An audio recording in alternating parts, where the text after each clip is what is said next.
Yeah, here we go now, baby. Right back into the action for another day of the week. Welcome to the Monday edition of Before You Bet You're live right here on the Covers YouTube and X channels. If you're watching on YouTube, make sure you smash that like and subscribe button right down there. Representing the Miami Dolphins today, you might have heard they went undefeated for a full season back in the 1970s. They celebrate that a couple times a year. So right back on the bandwagon here of the Dolphins. It's not a true Dolphins season unless I threaten to abandon my fandom of them. That happened earlier in the year, though. It usually happens late. So who knows? Maybe things will be a little bit different for them. More on them a little bit later. Great big show coming up for you guys today. Really good looking Monday Night Football game in Los Angeles, the Har Bowl. Going down. The two Harbaugh brothers. Two brothers are coaching against each other. Pretty cool. They did that in the Super Bowl, of course, about a decade ago or so. And we have, I believe, 5-6 total best bets for that. Brad Powers will be by. Recap a crazy weekend in college football. I think 7 teams in the top 20 lost in college football. Alabama and Ole Miss. What is going on there? He's got a couple of best bets for the week coming up as well. And then Jon Metler will be by in the third segment of the show to get into our best bets for the NBA. If you guys want to participate in the show, very easy to do so. Hit up that live chat on X, on YouTube. Let us know, what do you like in Monday Night Football? Any hot takes for college football? Any picks for the NBA? Steve Young, not sure if that's the old 49ers quarterback. No way of truly knowing. But he's wins are back, baby. Been beating a lot of bad teams, let's be fair, but they've been looking pretty damn good. All you can do is play the schedule that is in front of you. Okay, let's get into a little NFL recap and Monday Night Football. We bring in our guy, the man with the sexiest smile and all of sports betting jingles. How you making out? I'm making out okay. Live to survive another week of NFL football. The 1 o'clock slate was, I don't know, it was crazy. It was crazy again. That Washington Dallas finish was probably about as insane as a football game gets, like missing the extra point, getting the extra touchdown, not going down when they caught the onside kick and ran into the house. There was, like you said, and I'm sure you'll get to it in your winners or losers, but that under took a beating in the fourth quarter. Indeed. So not a good weekend for my bets. I've been it's been a real roller coaster here over the past couple of weeks. Some Mondays, I'm going to dine out on this one last time. Maybe get to continue dining out on it, though. Mr. Monday Night is what they are calling me. I made that nickname up for myself, and a few people let me that. 19-2 over my last 4 Monday shows here. Monday Night Football, NBA. This goes back to the World Series, too, I believe. So we will try to keep that going. But before we get into our picks, let's do a recap. Winners, losers. Let's start positive. Let's be optimistic. Let's take a look at my biggest winners of the week. Starting with number 1, Saquon Barkley and the Eagles. What a performance that was last night on Sunday Night Football. Barkley sets the Eagles' all-time rushing record in a game at 255. He's now 3rd on the MVP odds board. And running backs everywhere should be thanking this guy because he got paid and he's performing. He's having an MVP season. He is a true difference maker at the running back position. 2 separate 70-yard runs last night. He's now rushed for triple digits in 5 of his last 6 games. He is absolutely on fire. As for the Eagles, they are setting themselves up nicely for at least 2 home playoff games. We'll see if they can catch or surpass the Lions. I don't think that's going to happen. You never know, though. They have a 2-game lead over Washington in the division. Big game next week in Baltimore against the Ravens. My second biggest winner of the week, Lions backers. And I'm going to put this under the category of what are we doing here? Everyone's just kind of waiting for the letdown spot. I don't think it's ever going to come. A lot of smart people, I know, sharp bettors, were backing the Colts. And I was scared off to even put the Lions on a teaser ticket, for God's sakes. And what do they do? An easy win, 24-6 on the road versus the Colts, who had a lot of momentum coming off that Anthony Richardson comeback game, if you want to call it that. They are now 19-7 against the spread as a favorite since the start of last season. 23-8 ATS overall. They are an ATM right now. Unlimited withdrawals. They're favored by 10.5 on Thanksgiving against the Bears here on Thursday.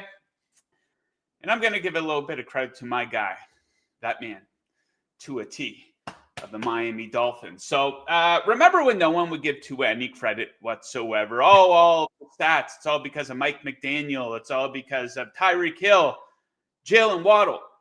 This guy is a massive difference maker. He's a really good quarterback. And if you don't believe me, look at the stats here. So he's been back for, I believe, 5 games now. The Dolphins are averaging 29.8 points per game with Tua in those games. In the 4 games that he missed, they averaged 10 points per game. Tyreek Hill played in all those games. Jalen Waddle played in all those games. Mike McDaniel coached all those games. 11 touchdowns to 1 interception for Tua.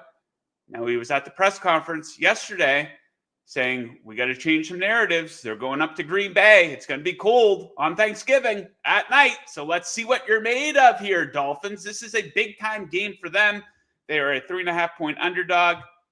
Total just 47.5. I think I might like the over in that one. An honorable mention, hey, let's give some credit to Bryce Young here in the Panthers. And this was a win-win for them, even though they didn't win the game yesterday. So I think considering the opponent yesterday, that's the best game Bryce Young has ever played here in the NFL. It goes right down to the wire against the defending Super Bowl champion Kansas City Chiefs. And it's a good thing that they didn't win, because they're going to get an earlier draft pick because of that, right? There's a lot of bad teams in the NFL. So I think it's probably safe to say that you're going into next season with Bryce Young as your starter for the Panthers. Go out there and draft a Travis Hunter. Go out there and pay a guy like T. Higgins. Give this guy some players to play with, for God's sake. So, yeah, good for Bryce Young and good for the Panthers fans in attendance there yesterday. Jingles, who are your biggest winners of the day in the NFL? Let's go Baker. Right out of the gate. 0 passing TDs, but an absolute stud on the field in week 12. That rushing touchdown was amazing. The offense went 4 for 5 in the red zone. And if Tampa Bay gets hot, they're not going to be a fun team to play against. That running back situation right now is really impressive. And if their defense can get healthy and everybody back, going to be a good spot. Currently, plus 260 to win the NFC South. They're not going to win the tiebreaker with Atlanta, but 10-7 is possible with Carolina, Las Vegas, the Chargers, Dallas, Carolina, and New Orleans on deck. So they could finish 10-7, Atlanta 9-8. That's their path to finishing tops in the division. Next, the Seahawks. I don't know what to do with this team, Joe. I really don't. Every time I think I know what they are, they're different. All of a sudden, this defense comes out of nowhere and holds James Conner to 8 yards on 7 carries, 6 points. Arizona out of the bye. It was a great performance. But it was the second straight week that the offenses look terrible. They haven't really put it together. They're plus 175 to win the division. They're on top of it right now. Be interesting to see if they can hold on and they can, like I said, put everything together, that defense and that offense, because they have the pieces. And finally, I'm going to put Will Levis and Bryce Young together. I'm going to put the castaway second-year quarterbacks. Oh. They look good. Young, I mean, he might have had his 3rd straight win, if not for Mahomes. But like you said, it was a win-win situation where he looked good, competent game. They have the confidence, but they lost the game. So it only helped their team going forward a bit more. 4 starts, 62% completion rate, about 200 yards per game. And Will Levis, how about Will Levis overcoming another ugly pick 6 where you thought he was just going to crumble and lose his job again? No, sticks in. The guy's been absolutely on fire, averaging 250 passing yards per game over his 3-game stretch. And he's had to play Minnesota, the Chargers, and Houston, who are combined 23-10. So second-year castaway. I really wanted to throw Anthony Richardson in there, but I just couldn't this week because that was another poor performance from him. And, man, just watch his feet. The guy can't pass the ball. I mean, the deep ball's fun, but everything else over the middle is just, it's hard to watch. Yeah, like I like to say, sometimes you got to give these young quarterbacks time to develop. I remember when I was a youngster growing up, they always used to sit these guys for a year typically. You know, you draft the Carson Palmer, 1st overall, for example, to the Bengals. He sat for a year. That was pretty typical. And then, Patrick Mahomes, he sat. He played in 1 game in his rookie season here, people. So, yeah, you got to give these guys a little bit of time to develop, and we shouldn't be so quickly to crown some players. More on that here momentarily. Let's get negative. Will Levis's passing total was like 189 yards again this week, right? Bryce Young was sub 200. Bo Nix was sub 200. There was a lot of guys. Gardner Minshew was 200. There's a lot of guys who went over who, I mean, there's some value on those low passing totals. On the Panthers, I am paying T. Higgins a lot of money. Okay, let's get negative. Let's get into the losers of the week. The biggest losers. There's no bigger losers in the NFL right now than the New York Giants. That's maybe because the New York Jets had the week off, but the guys running the show there for the Giants, what a disaster these two guys are. They are bums. They are losers. Brian Daboll and Joe Shane, people used to give Brian Daboll a pass because he was mean and he got angry and he looked tough. He's not meant to be a head coach in the NFL here, people. He is a good coordinator, and that's about it. Some people are meant to be coordinators. Brian Flores is meant to be a coordinator in the NFL, not a head coach. He should not be running a team, and Joe Shane should not be running personnel for a team in the National Football League. The two biggest personnel moves that this team has made, they paid Daniel Jones, which completely and totally handcuffed the franchise, and they did a bad job of not having a backup quarterback there to actually compete with Daniel Jones. So now they're doing this thing where they're kind of purposely tanking. I hope they're purposely tanking. And the other second biggest personnel move that they didn't make was they decided not to pay Saquon Barkley. And that is completely and totally blowing up in their face. This is a homegrown guy who goes to a division rival who's starting to run away with the division. And now he is an MVP candidate. So these guys are a total joke. Embarrassed at home. They lost 30-7. Malik Neighbors, the rookie, calling everybody out post-game. And Daboll had the nerve to say that the team played hard. They just didn't do enough. You think so? You lost by 23 points on your home field. So I think it's time for another franchise reset. Tanking their way to Shadur Sanders, first overall potentially. Second biggest losers of the week, CJ Stroud and the Texans. This team is so goddamn lucky to be playing in the AFC South. They were in the AFC North. I don't think they'd be a 500 football team. So they completely and totally gave that game away to the Titans. Yeah, Will Levis, he played pretty good. But overall, that's not a good offense. They scored 32 points in Houston. And we talk about, I just said, we want to trash these young quarterbacks. We got to give them more time to develop. Some guys we want to crown way too early. And I think maybe CJ Stroud falls into that category a little bit. He's thrown some awful interceptions this season. He's thrown some really bad passes. He's taken some awful sacks. He holds onto the ball too long. That offensive line isn't really helping him out too much, to be fair. But he's having an average season at best, and he's been bad lately over the last month. 4 touchdown passes to 5 interceptions. Teams are going to be lining up to wanting to play the Houston Texans here in the playoffs. They could be one and done, that team hosting a game at home, because they're going to win that awful division. And my third biggest loser of the week, this is a fun one. I just laughed when I saw this. I don't know. I didn't take the under in this game. I don't know of anyone who did. You had the whole Cliff Kingsbury angle of the offenses fall off in the second half. You had Cooper Rush starting for the Cowboys. So, you probably could have made a good case for the under in Cowboys Washington. So the total set at 44.5 points. They had 19 combined points entering the fourth quarter.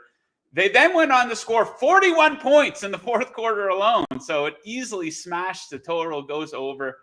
I laughed about that one. Jingles, who are your biggest losers of the day yesterday? Brian Daboll. Like, a lot of my losers are stuff like that come out of my pocket in terms of losing bets and just being frustrated at what they did.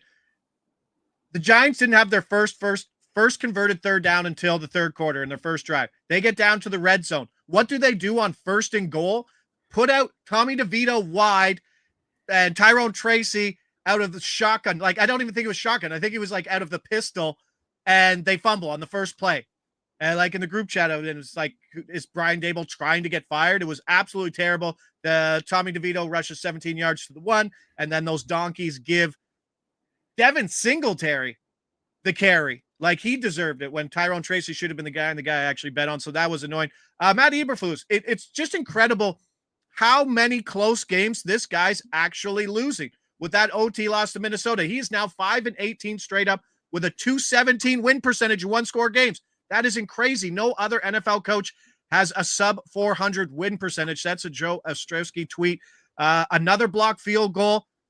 Defense and OT gave up first downs on 2nd and 17, 3rd and 10, 1st and 15, 1st and 20. And this is from a defensive first coach.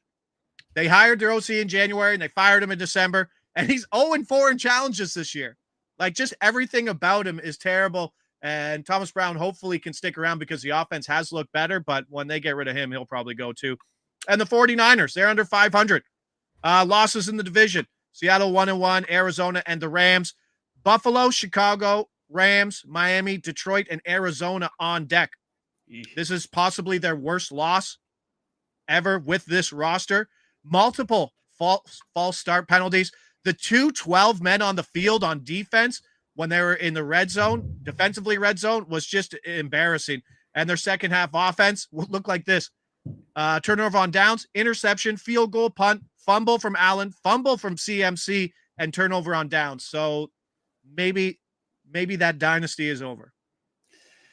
Yeah, I think Brock Purdy comes out of that game as a winner. You know, it's a rough day for the Brock Purdy's a system quarterback or a product of the system and the players around him, because that offense was absolute dog shit yesterday for San Francisco. And Allen finishes with, you know how many yards he finished with? Because I bet him at 200.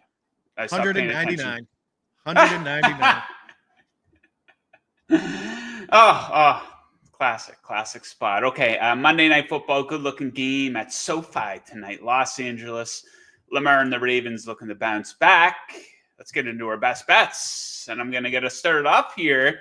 We are like-minded for this bet. I'm going to take the Ravens to bounce back. I love this inside of 3. Going to take them to cover that number, -2.5. So, yes, the Chargers getting a lot of positive buzz right now, but you really have to consider the competition during this great run that they're on. Saints, Browns, Titans, Bengals, 3 of those 4 teams really bad.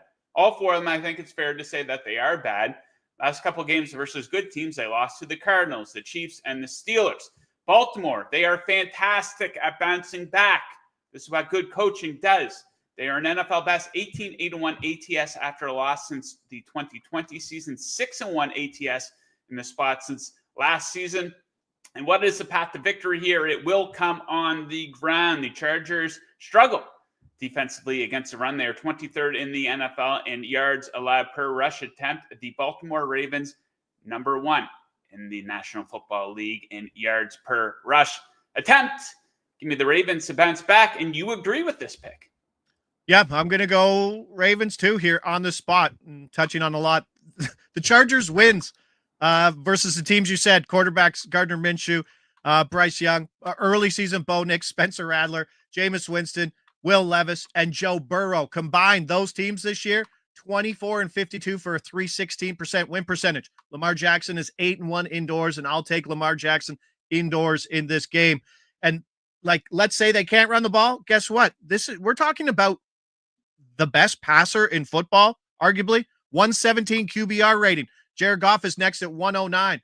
He leads in yards. He leads in touchdowns. There's just different ways that this offense can beat you.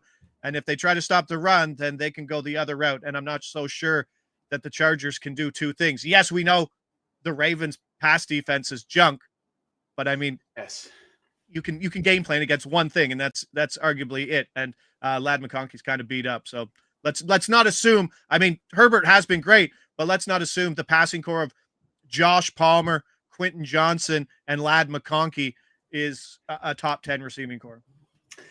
Okay, let's go to Prop City now. Justin Herbert, you just took a big dump on him, but I will support him tonight. I'm going to take him to go over his passing yard total of 260.5 here. So the Ravens defense is getting absolutely torched by the past year. They are allowing a league worst 284.5 passing yards per game. Herbert really starting to get unleashed here. 32 or more pass attempts in 4 of his last 6 games. And his biggest games have come indoors. He had 297 at home last week versus the Bengals, 279 at home versus New Orleans, and a 349 versus Arizona. Now, people might think, Joe, you're contradicting yourself. You just took the Ravens to cover the spread. Well, not necessarily. I think the Chargers could be playing catch-up a lot of this game. His season high of 349 in Arizona, they only scored 15 points in that game. So I think he will go over that number, 260.5. And there's a prop you like for Herbert as well. Yeah, it's a blitz play, and JPC 4th. Palmer over 17.5 longest. I really like that play because I was looking at Quentin Johnson, and Quentin Johnson's is up to like 23.5, which is a big number. But both of those guys run pretty deep routes. But Herbert, no interceptions. Like I said, the Blitz released it on Thursday, projects as a 63% winner from them. He hasn't thrown a pick since week 2. Not a lot of analysis in this. You're talking about one of the most accurate quarterbacks in all of football. Over that stretch, 231 passes, 10 touchdowns, no interceptions. And the 0 interception QBs versus this defense, Joe Burrow, Jameis Winston, Jaden Daniels, Josh Allen, and Dak Prescott have all gone under this number. Also, plus 110, best number at BetMGM. So shop around for sure. But that's where you're going to find it because it's like minus 115 in some places as well. Okay, last bet for me for Monday Night Football. I'm going to take the man who looks like a long-haul truck driver, Will Dissly, baby, tight end of the Chargers. I'm going to take him to go over 40.5 receiving yards. So he's really emerging in this offense now. 6 or more targets in 4 of his last 5 games. He has a very high ceiling, too. He has 2 80-yard receiving games within those 5 games. And bring it all together, Baltimore, one of the worst defenses in the NFL when it comes to defending the tight end position. They're allowing 66.9 yards per game to tight ends. So I'll take this lead to keep on emerging and go over that number 40.5. Okay, Jingles, last pick of this NFL block of the show. What are we looking at? Yeah, so this one was obviously just trying to find something to piece together versus this Baltimore defense. Was looking at Ladd McConkey, shoulder injury, will likely play. He's going to be the more bet-on player, but these are the 2 receivers who play the most in the 2 wide receiver sets. Josh Palmer might not be the most targeted guy in this offense, but he sits like 6th in the league in terms of yards per catch. Quentin Johnson is in the top 15 as well. So both of these guys are running deep routes, 15 plus yards, average depth of target. There's a lot to like in this spot. Plus 400 is a really good price in terms of we're going to see if we like that Herbert over passing yards, right? Like these 2 are going to get it. They can get it in low volume. Maybe they see a little higher volume, but torching this defense is pretty easy. Like I said, Baltimore 26 in yards allowed per completion.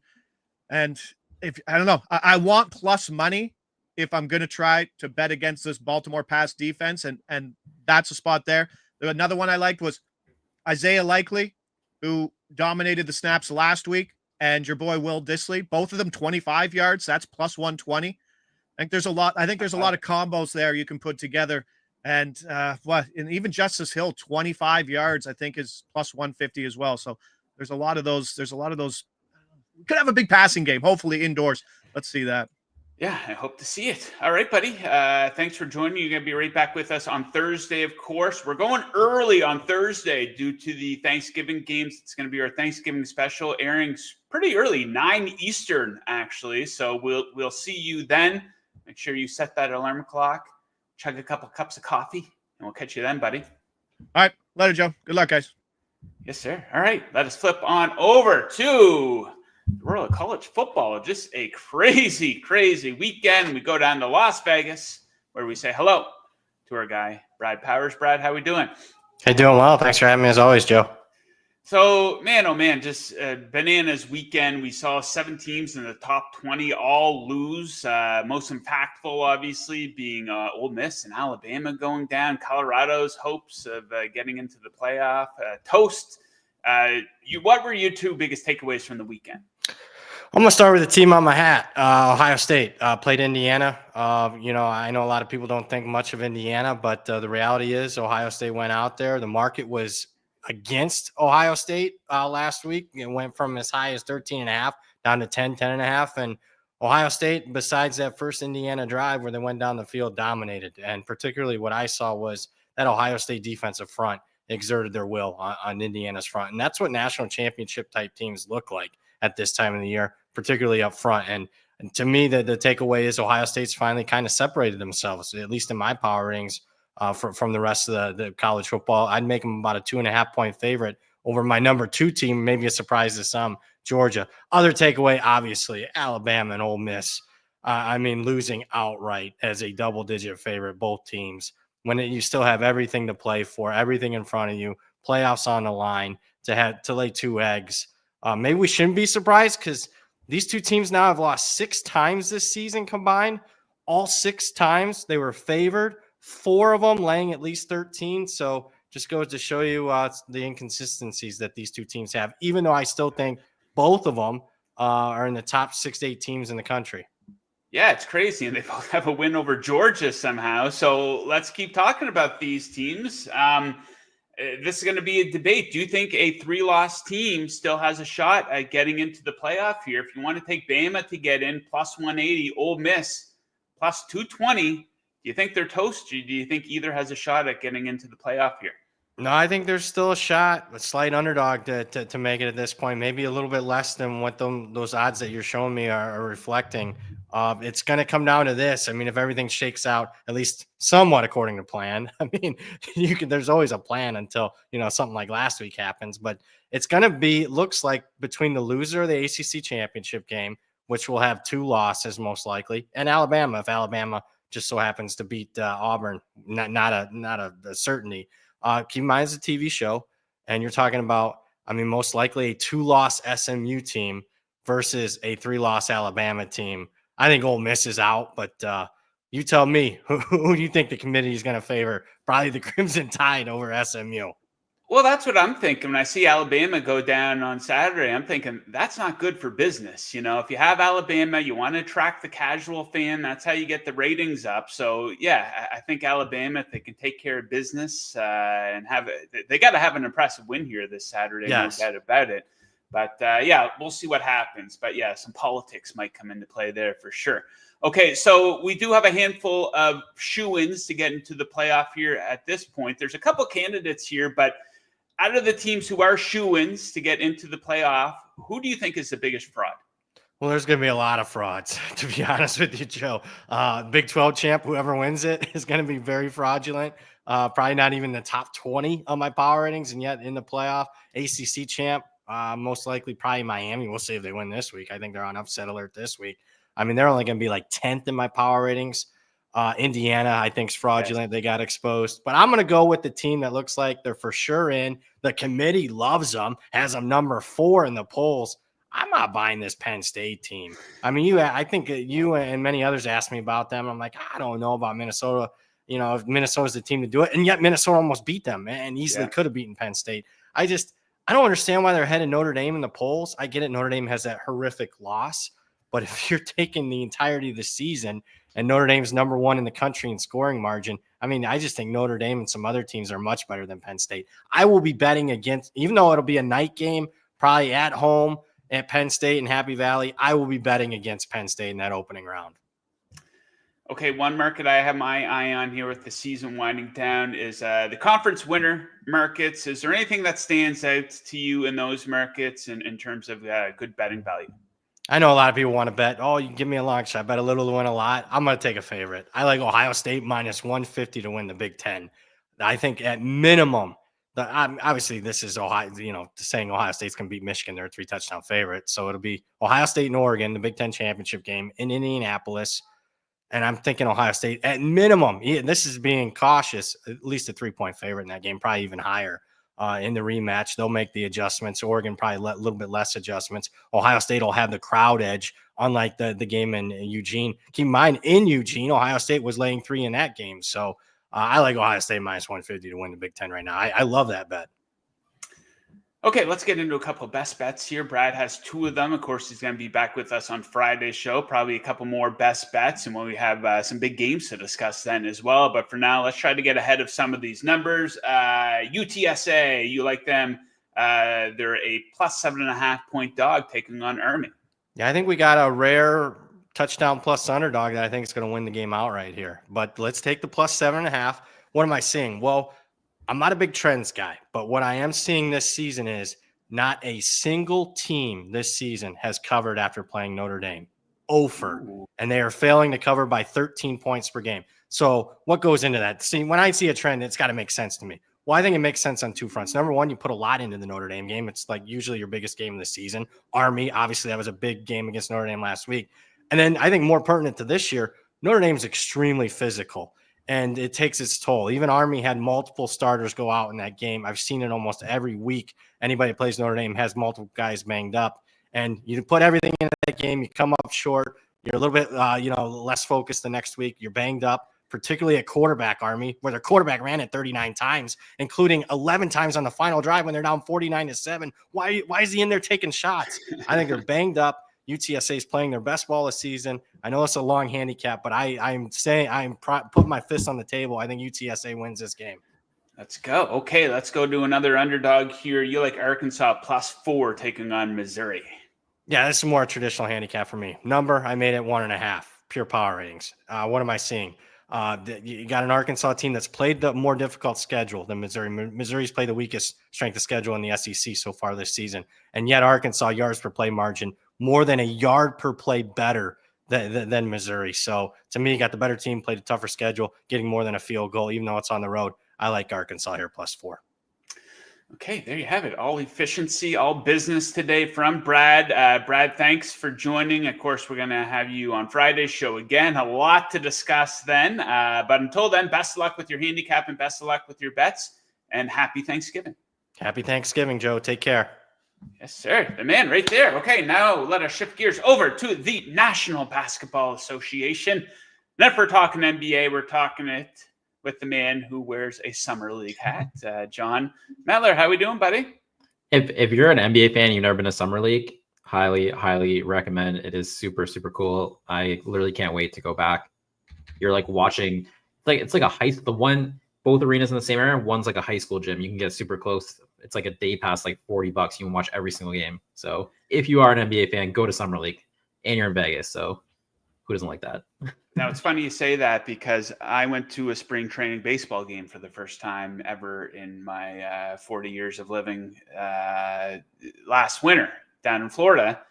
And it was absolutely fantastic. Yeah. It was so relaxed. You know, you don't have the drunks there, and the fans are kind of into it, but it was just a super relaxing environment. You know, they had the pitch clock. So the game, you were probably there for 2 hours. The concession prices weren't too out of hand. I strongly recommend it. So we have 6 bets to get into.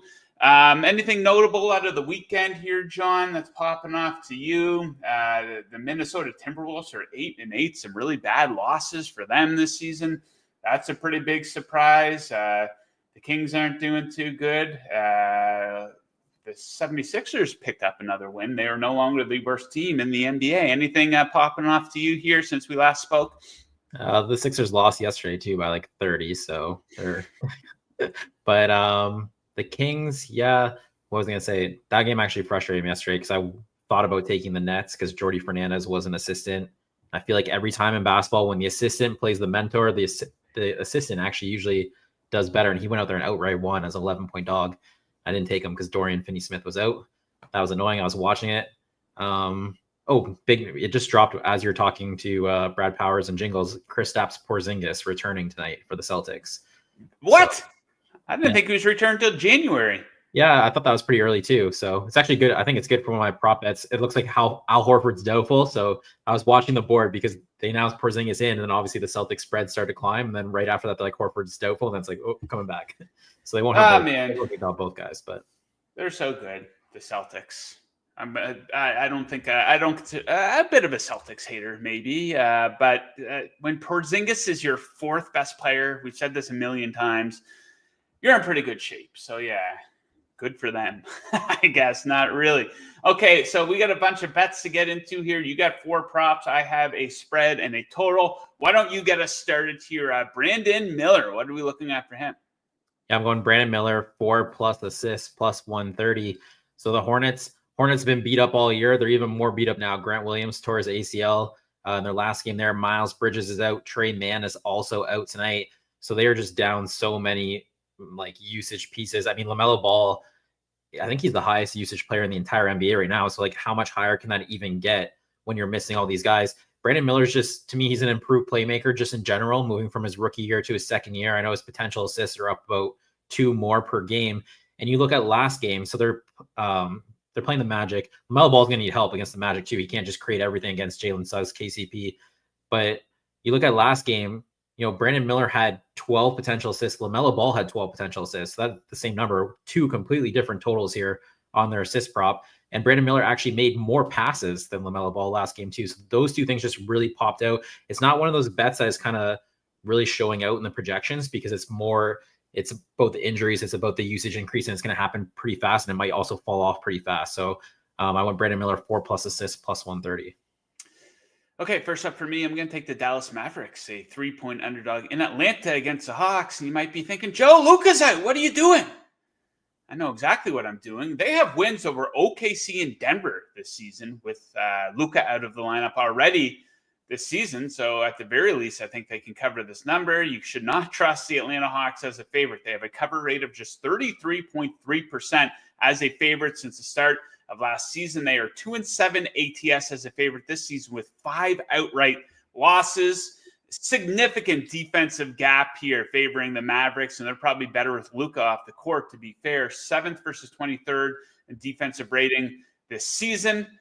4th versus 29th in opponent effective field goal shooting percentage. And Atlanta shooting, you think Hawks, and you probably think, hey, really good offense. Well, they do score a lot of points, but their shooting is really cooling off here lately. 26 in EFG percentage over the last 5 games. So we'll take the Mavericks to cover that number. You like a player in this game, Trae Young. What are we looking at? Yeah, BYB points prop. Trae Young over 22.5 points, minus 105. I think it might be minus 105 now, the best price.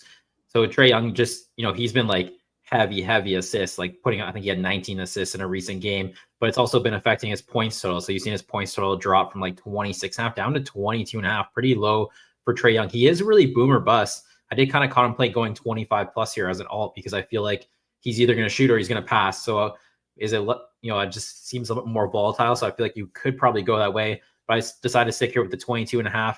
He's playing the Mavericks, like you just said. They have good rim protection, Derek Lively, Daniel Gafford. So Trae Young's offense mostly comes from 3-pointers and like floaters. That should all still be there against the Mavericks. So I like that. Luka Doncic is not playing, but we know the rivalry, the trade from draft night where they swapped Trae Young, Luka Doncic. So you just kind of have that little added narrative boost, which not the reason I'm betting on it, but I always love when you have that little kind of storyline that gets a player up for a game and he's playing the Mavericks and it's just personal between him and the Mavericks. So 22.5, the projection was at about like 26. So it was pretty far over. So I'm going Trae Young over 22.5 points. Yeah, the Atlanta Hawks should not have done that. But who did the Kings take before those two? Was it Marvin Bagley? Yeah. Is he still in the league? Is he still with the Pistons? No, he is, I think Wizards. He's been injured this year, though. They've made some really bad picks over the years. The Sacramento Kings have. Favorite total bet of the night in the NBA. We were off to Memphis, where the Grizzlies are playing host to the Trailblazers. This number's too high for a Trailblazers game. Going to go under 232. So this is the highest total for a Blazers game this season. Their games average 218.6 combined points. A lot of low scores for them lately, with a few games barely getting over 200 combined points. Portland, it might surprise you to hear, they are playing great defense at the moment. They are 5th in defensive rating over the last 5 games, 2nd in opponent 3-point percentage, but they are dead last in offensive rating during this 5-game span. They're only averaging right around 102 points per game. Couple notes on Memphis here. They have been ice cold from 3-point land in the last 5 games. They are 24th in the NBA in 3-point percentage. These teams met earlier in the season, November 10th. The Grizzlies held the Blazers to just 89 points in that game. It takes 2 to tango on a high number like this if you want to go over, and the Blazers cannot tango from a scoring perspective. Like I said, they're playing pretty good defense here, so we'll take the under there. Okay, 2 more here. Let's start with Tyrese Halliburton. What do you like for him, John? Yeah, Halliburton over 9.5 assists plus 105. This was one of those, like, sometimes you're looking at bets and stuff. This is one from like a basketball side of things. You're like, I like see it in my head. I absolutely love this one. And then the math was there. So like, I didn't really hesitate to even place this bet. He's playing the Pelicans. Pacers are at home. I feel like everyone just prefers the Pacers offense at home. It just seems to have a different vibe to it. But they're playing the Pelicans, not good rim protection. They're missing their wings. I think CJ McCollum is back, but now Brandon Ingram's questionable. So I'm not quite sure exactly who they'll have, but they don't have Herb Jones. So that helps too. And they don't have good rim protection. I just feel like this could be a like masterclass Tyrese Halliburton. If he goes out and he starts passing, his teammates are going to be able to finish. And 9.5 just felt a little too low, especially at plus money. So I went with the over there. There we go. Okay, bring it home for us here. A pick-heavy show. Last pick of the show, Drew Holiday. What do you like? Yeah, Drew Holiday over 3.5 assists. So the Celtics are in a spot. Everyone has like weird scheduling right now for the NBA Cup because they're trying to avoid like back-to-backs and stuff like that. So the Celtics did play yesterday, and Drew Holiday played 36 minutes. I don't really love that, but the Celtics are off till Friday. That's a long gap. So could they? And the thing was the projection you need to go over, like show a very nice edge on this number was already pretty low for Drew Holiday. It's about like 30, 29 minutes. So, I mean, you're not hoping for a lot here. And could he play more? He absolutely could. Yesterday he played 36, and they have a huge gap. I'll add this in here because I didn't know this when I placed the bet, but Kristaps Porzingis, I also like that Kristaps Porzingis is back because that's someone who converts potential assists. Holiday's just kind of been on this trend here of he keeps going under, but it's not because he's not creating. Last 4 games, he's gone under 3 or 4 times. It's dropped his total from 4.5 to 3.5, but he's averaging 9.7 potential assists, only converting to 2.7. Like potential assists usually convert, depends on the player, but about like 50-55% of the time. So that's really, really low. When you're talking about a 3.5 minus 120, you just have to play the over there. So I went Holiday over 3.5. Okay, there you have it. 6 total bets for the NBA here tonight. To recap today's picks, I'm going to go with the Ravens. I like them to cover. I love this inside of 3 points. Justin Herbert to go over his passing yards. Will Dissly to go over his receiving yards. Jingles is taking Herbert under half an interception. Quentin Johnson, Palmer, 50 or more receiving yards each. That's a big one, plus 400. And he also likes the Ravens to cover the number there. In the NBA, Metler's going with Brandon Miller, 4+ assists. Trae Young over 22.5 points. Tyrese Halliburton over 9.5 assists. Drew Holiday over 3.5 assists. And I'm taking Mavericks to cover +3 as a dog in Atlanta, and Blazers Grizzlies under 232. Okay, that does it for the Monday edition of Before You Bet. We're going to be right back with you guys tomorrow, though. Professional sports bettor Hitman will be with us to get into some of the hot stories from a betting perspective and also some of his best bets for the coming week. And, of course, Jon Metler will be here as well. We'll dig into our favorite bets in the NBA. And it is a big show or a big week for the show here because we have the NFL Thanksgiving games here on Thursday. We got a Black Friday game. We're going to be all over that stuff. So you guys are going to want to make sure that you tune in and you don't miss any of it. So let's wrap things up. Thank you to all of my guests for joining today. Thank you to producer Mick, did a great job today. Thank you to BetMGM for sponsoring the show. Make sure you check them out for all your sports betting needs. And thank you to all of the great viewers for tuning in today. Best of luck with your bets tonight, and we'll catch you guys again tomorrow. Let's go Dolphins!